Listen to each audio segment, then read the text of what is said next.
It is 88 degrees in the shade, according to my car. How much hair I have right now. More is going to come out as I comb the rest of this out, right? Okay. This is how dense my locks are. Like, super dense compared to the root. Like, as you can see, like, if you look at what I'm working on, for example, you see this part, it's wet, so it's like a little puffed up, but compared to this and all of the beginning parts, and especially, like I said, the crown of my head back are all like that. Some of the ends are looser, so it doesn't take as much to start it, but getting through it, especially towards the roots, because that's where I had like a professional come in and do it. So like, honestly, the amount I'm doing right now is literally the professional's work. So it's just two different styles that I'm combing out, and hair that I've combed out today. And that's, I'm not saving the hair. I'm not saving the hair. I'm not saving the hair. I'm saving this hair. I guess I can explain now. Not that big of a difference in texture, but it is a difference. And the density of each single like square inch per hair follicle is a lot denser in the back than it is in the front. Just how the locks in the back of my hair have decided to lock up. You know, whatever, that's fine. The back of my hair actually is locking up and doing like the ideal, everything's pretty neat, way more than the front of my hair, and same size of locks as the back. I've noticed that the locks in the front, if you look, like, probably not that close up, but you see those white pieces, that's not dandruff. Those are literally the roots to my hair sticking in the lock. And I have a lot of loose hair throughout my scalp. This is just in the front that has broken off from the lock, and I know a lot of people just retwist it back in and like it's all good and fine, like it makes it even once you go. So two things. One, the time in between me getting my hair relocked and me just trying to wear it every day is getting shorter with the length of hair, the weight of the locks. Like, they're pretty thick. They're pretty. I can't do a style. I can't style my hair very much. Like, doing those little styles you've seen me do has caused my hair to rip. And so I'm just taking an assessment of where I'm at in the stage of my locks. When I first went to the professional, she had let me know that my locks were improperly installed. I think I said this before. But I wanted to keep them because my friend had done them and it meant a lot to me. So I just said, just continue from where they are. And I had no problem with that. Ignore my dry lips.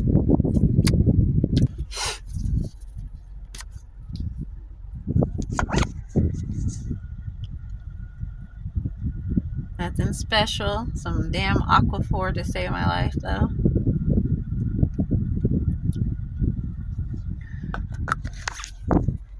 We don't want ash. Anyway, okay, so the stylist was like, okay, we can just go forward doing the locks properly and then whatever. The retwist for me has been $130 every session, and that's without tip. And that's fine because like you deserve the money, but I'm broke and I had to weigh, this is where I'm at. Couple of things to weigh. I'm not financially in a space where I have the routine to go get my hair done. I've never been in a space where I get my hair done. My mom is a braider, as a stylist. I have taken upon myself to learn how to do my own hair in the ways that I like my hair done. So not knowing how to lock my hair, I had to weigh the cost and benefit. And mind you, I'm broke right now, working hard, right? Do I have the time to learn how to do my own hair and sit and do it? Or do I have time or the money, I guess, to separate out and go get my hair done? So obviously the other option is doing it myself. And this is why I decided not to. Two reasons. One, I never from the beginning of this to now, never had the desire to learn how to lock my hair myself. The only time I've done stuff 90% of the time is because I had the desire to do it myself. I bleached my hair myself. It didn't turn out perfect, but it didn't fall out because I learned over like 6 months how to do it before I tried. My locks, I've said before, is a lifestyle, right? And I 100% believe in that still. The thing that I've realized about the lifestyle I'm living is, again, with not knowing how to do my own hair and not going to go get it done in the time frames that are, pretty routine, is I am in a space where I needed my locks. I needed them. I had been pregnant, and in my pregnancy and all the drama reality of it, with the fact that physically I've been really independent when it comes to like being outside. The party gets shot up. I'm gonna run. So I've always been really confident about like taking care of myself in that. This is not just mental. You are literally out of control of what your body is doing. You can support it, you can encourage it, you can love it, but you're not in control. It's doing its own predetermined thing. It might be adjusting to like, maybe the food you're eating or like the whatever, but your body is doing itself. It's a living thing doing it, right? And for me, I became really insecure about my independence, vulnerability I had. And I got a dog on an impulse. I went to the shelter and I found, insert picture, I found a lab pit bull mix, and it was a 85-pound dog, and it was the sweetest girl dog. Girl dogs when they sense pregnant, like just the sweetest dog. I had her for 2 weeks, and I lost my apartment because she destroyed it in those 2 weeks. Or I should say the condo I was living in, the room I was renting, I lost it. And so a lot of stuff was just kind of hitting at once, and I just realized like the way I'm living has to change. And so the entire pregnancy, I had my hair in an afro. I barely even combed it. I kept joking, like my hair locks up on its own. I might as well go get it locked. And so when I had my baby and I was working, trying to do all the things, like once you realize you're like, oh, life goes on. And mind you, I had a time before this that I could have locked my hair and I didn't. And that's a whole other conversation. But, I realized, I was like, you know what? My friend's locked. She knows how to lock. Let's just start. And that's where the beginning of all this came. And I've been really grateful because, like I said, I was in a space where everything I had been doing prior had changed. And the things that I needed to maintain, I didn't have real good understanding of how I was going to do it. Let me just be honest. So having my hair out of my way was just like one less insanity. And it was great. You watch the growth, you watch the swelling of your locks, all these things. It wasn't until I realized that the locks were so thick that if I wanted to do like a twist, or if I wanted to do a updo, they were too thick. They were almost freeform. To me, I've seen freeform. I know it's not the same, but I felt just on my head. I can't put a ponytail in. I found some hair ties that will do a ponytail, but let me tell you, doing a ponytail pulls so much, and you see the results. So I have been contemplating, like, the lady before I even got started on these locks in the professional setting was like, we can take them all out and start it over properly, which is still kind of on my mind. Maybe I take them out, let them do what they do for a second, and then redo them the way that I want them to look for the long run.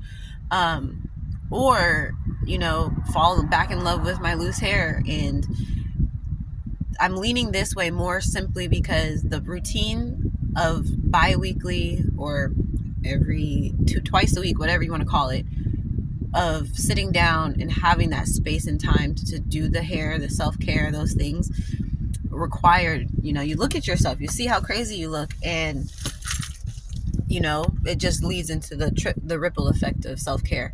And for me, I was so out of self-care being pregnant and going through a lot, and I didn't do me. And so now that I'm in a space where it's not in like, don't get me wrong, stuff is still stuffing, but like the mental is like, okay, wait, routine, we're trying to foundationally set ourselves up. This is almost a 2-year-old that needs structure. And who's she getting the structure from? So what am I doing that is hindering or helping? And one of the things is, and this is like how my brain works, so just here we are. If I can create the routine that I need, let me go back. The reason I got the dog was, besides the vulnerability, wanting something there to intimidate people, it was also the routine of, now I have to get up and exercise, go outside. When I moved to my apartments, it was on the 3rd story. Yes, partly for safety, but the other part was, I just had a baby. I need to exercise, and I don't know when I'm going to be going and exercising, but I know every day I come up these stairs, I'm going to be coming up these stairs. So things like that, that's how I think. So I need to create self-care into my routine again. I need to create self-love and quiet time and reset time. And for me in the past, that's always been sitting down doing my hair. And don't judge me, it was a lot of sitting down, blowing and straightening, but over the last 10 years, my hair has been a symbol of me trying to find who I am in the style, in the afro. And so I'm trying to go back to that space again. And the nail in the coffin for me to get these locks out is the pulling on my scalp when I try to do anything that makes me feel cute,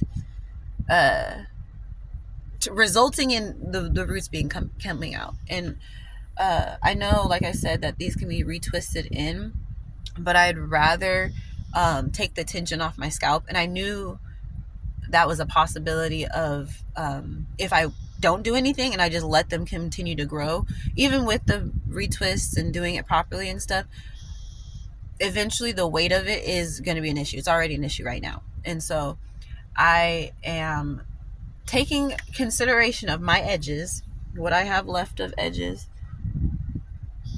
gonna reset the way I want to. And I appreciate every step I've gone through. I even appreciate all this hair that's combing out. I cannot believe that these are like 4 locks worth of hair that's just sitting on my floor. And I'm just so grateful, because my hair journey has helped me discover myself in so many ways. Part of the reason I wanted my hair straight so bad, and with the perfect blow dryer, the perfect straightener, the perfect products, was because I told my dad this back in high school. I just wanted to fit in. Everyone did that. Straight hair. Or you were not black and you just had your straight hair. And I just felt like, okay, I can achieve that. I might not have a bunch of friends. I might not go out. I might not know what the latest fashion is. Or matter of fact, I might have Goodwill clothes on. But one thing I can do is make my hair look like I give a fuck. And straightening it was that for me. And the damage that my hair has dealt with from straightening, I thought that was just what black hair was. My hair wouldn't grow. It's thin. It's patchy. All these things.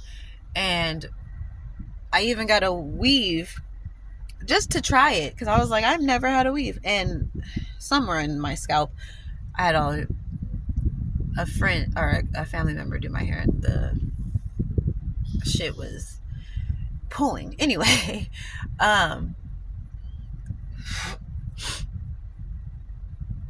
loved the weave, mind you. It was very cute. I picked out the hair and everything, but it was so tight on my scalp. I have a sensitive scalp, and it's not about being tender-headed. You can do a lot before I will cry, but it's really about circulation, stress, patches of hair not falling out from lack of circulation. This is all over the place. But let me say this. When I get stressed really bad, the circulation in my scalp gets terrible. And I know because I get really tender spots on my scalp. And when I get those tender spots and they last for like more than a week, I end up getting hair loss in those spots. And it's a circulation problem. Part of the circulation problem is stress. Part of the circulation problem is taking care of yourself, all these things. So, signs that I need to routinely improve. Them white roots coming out, no bueno. Maybe when I get all my hair out and I do a couple styles and I see what I really want to do in my life, I will retwist them. And if I do retwist them, they are going to be sister locks. I'm not doing them as thick as they were ever again. Even though I understand sister locks can be their own uphill battle in their own way. But like I said, thanks for listening to the story that I did not plan on telling right now, but I just wanted to show you guys once again how much I've gotten done. How much I've accomplished, and how much I still have to go. Now, I've done the hump. The biggest hump is the back of my head. Though, like I said, that's those were the densest pieces. Mostly because, like, you know, your hair just like rubs against your neck and stuff. Like this happening and like doing this, all of this bunched up so much that it's like there's no length there. It's all just bunched. And so, let me show you. If I take my hair out, right now, don't judge my hair, bro. It's not that it's super dry. I just washed it. Okay. Now, you can't tell me that the lack of that there's so much room back there because of how much hair I've combed out, even with how much I still have to go. Like, this just proves to me that this was a good idea. My scalp feels better in the back. Ironically, I thought my back was fine, but like the more I get it out and like get the looseness, my scalp feels amazing right now in the back. So I'm just looking forward to continuing it. So please, if you are interested in the final results, stay tuned. Other than that, I appreciate you listening. Really. Have a good day.